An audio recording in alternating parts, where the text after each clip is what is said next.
150 വർഷങ്ങൾക്ക് മുമ്പാ. എങ്ങനെയാണ് KPC ലളിത ഇത്ര കൺവിൻസിംഗ് ആയി കഥ പറയുന്നത്?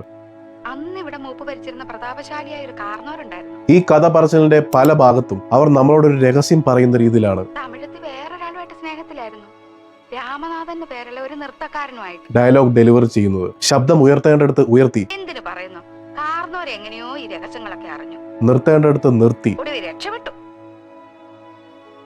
അതീ പിന്നെ നാഗവല്ലിയുടെ പ്രേതാത്മാവ് അപ്പുറത്ത് നിൽക്കുന്ന കഥാപാത്രത്തിന്റെ റിയാക്ഷൻ അനുസരിച്ച് സംസാരത്തിന്റെ പേസ് മാറ്റി പിന്നെ ആലപ്പാറ പോറ്റിമാര് വന്ന് 61 ദിവസം നമ്മുടെ നാട്ടിൻ പുറത്ത് കാണുന്ന അമ്മയോ അമ്മുമ്മയോ ഒക്കെ ആയി മാറുകയാണ്. രണ്ടാമതായി എംപതൈസേഷൻ. ഈ കഥ പറച്ചിലിന്റെ പല ഭാഗത്തും നാഗവല്ലിയുടെ നിസ്സഹായതയിലും പ്രണയത്തിലും ഒക്കെ KPC ലളിത എംപതൈസ് ചെയ്യുന്നത് കാണാം. നമ്മുടെ തെക്കിനിലിട്ട് വെട്ടിക്കൊന്നാളഞ്ഞു. മൂന്നാമതായി ബോഡി ലാംഗ്വേജ്. ഭയത്തോടെ നോക്കുന്നു, കാലുകളുടെ പൊസിഷൻ സ്വാഭാവികമായി മാറ്റുന്നു. രാമനാഥനെ കുറിച്ച് പറയുമ്പോൾ നാണം കൊണ്ട് തല താഴ്ത്തുന്നു. അല്ലിയുടെ ചെക്കനാ ആ കോളേജ് ലെക്ചറർ. കഥ പറയുമ്പോൾ കഥയായി ജീവിക്കുന്നതായിരുന്നു KPC ലളിതയുടെ മാജിക്.